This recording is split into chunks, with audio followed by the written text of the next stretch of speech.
Hello, this is Mr. White. We are on Chapter 16 and this is Lesson 2, Introducing the Solar System. My Planet Diary. Extreme Conditions. Imagine a place where the sun shines 11 times brighter than it does on Earth. How could you keep anything cool there? Engineers had to solve just that problem when designing the Mercury Messenger spacecraft. In 2008, this spacecraft began to visit Mercury, where temperatures can reach up to 370 degrees Celsius. Engineers designed a sunshade to protect the messenger's instruments. It's made from ceramic fabric. The fabric, made of elements such as silicon, aluminum, and boron, is resistant to heat. It reflects most of the sun's heat away from the messenger spacecraft, keeping all the instruments at a comfortable room temperature, at about 20 degrees Celsius. What makes up the solar system? Mercury is just one of many objects that make up the solar system. Our solar system consists of the Sun, the planets, their moons, and a variety of smaller objects. The Sun is at the center of the solar system, with other objects orbiting around it. The force of gravity holds the solar system together. Distances in the solar system. Distances within the solar system are so large they cannot be easily measured in meters or kilometers. Instead, scientists often use a unit called the astronomical unit. 1 astronomical unit equals the average distance between the Earth and the Sun. The solar system extends more than 100,000 AU from the Sun. The Sun. At the center of our solar system is the Sun. The Sun is much larger than anything else in the solar system. About 99.85% of the mass of the solar system is contained within the Sun. Despite being more than 1,000,000 times the volume of Earth, our Sun is actually a very ordinarily mid-sized star. Using telescopes, we see stars that have volumes 1,000 times greater than the Sun's. This turns out to be a very good thing for us. Large stars burn out and die quickly, but our Sun will last for 5 billion more years. Planets. There are many different objects in the solar system. How do you decide what is a planet and what isn't? In 2006, astronomers decided that a planet must be round, orbit the Sun, and have cleared out the region of the solar system along its orbit. The first 4 planets are small and mostly made of rock and metal. The last 4 planets are very large and are mostly made of gas and liquid. Like Earth, each planet has a day and a year. Its day is the time it takes to rotate on its axis. Its year is the time it takes to orbit the Sun. Figure 1 shows some basic facts about the planets. Dwarf planets.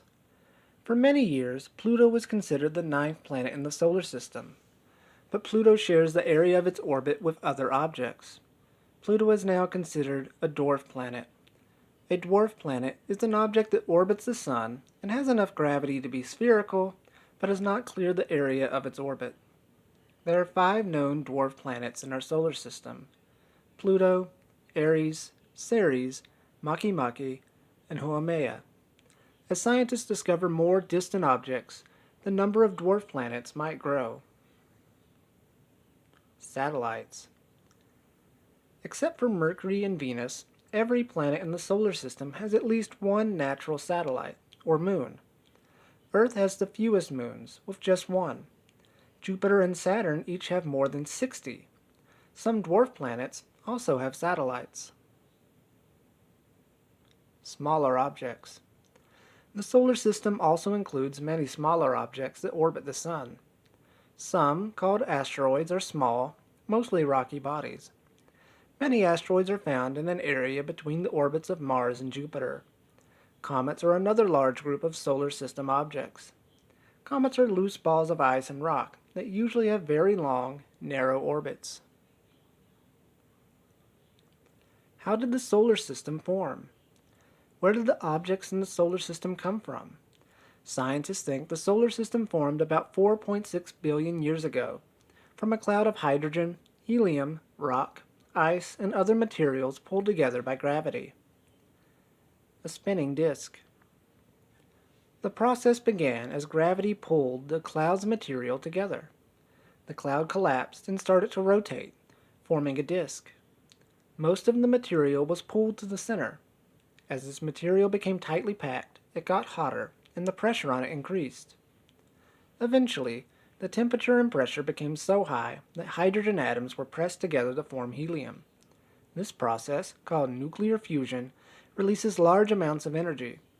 Once nuclear fusion began, the sun gave off light and became a stable star. Sunlight is one form of the energy produced by fusion. The planets form. Away from the sun, planets began to form as gravity pulled rock, ice, and gas together.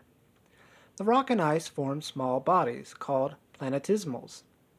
Over time, planetesimals collided and stuck together, eventually combining to form all the other objects in the solar system. The inner planets. Close to the sun, the solar system was very hot. Most water evaporated, preventing ice from forming. The bodies that formed in this region were comparatively low in mass. Their gravity was too weak to hold on to light gases such as hydrogen and helium. This is why the inner planets are small and rocky. Outer planets. At greater distances from the sun, temperatures were cooler. Ice formed, adding mass to the planets that formed at these distances. As the planets grew, the gravity was strong enough to hold hydrogen and helium, forming the gas giant planets. Beyond the gas giants, temperatures were even lower. Ice and other materials produced comets and dwarf planets.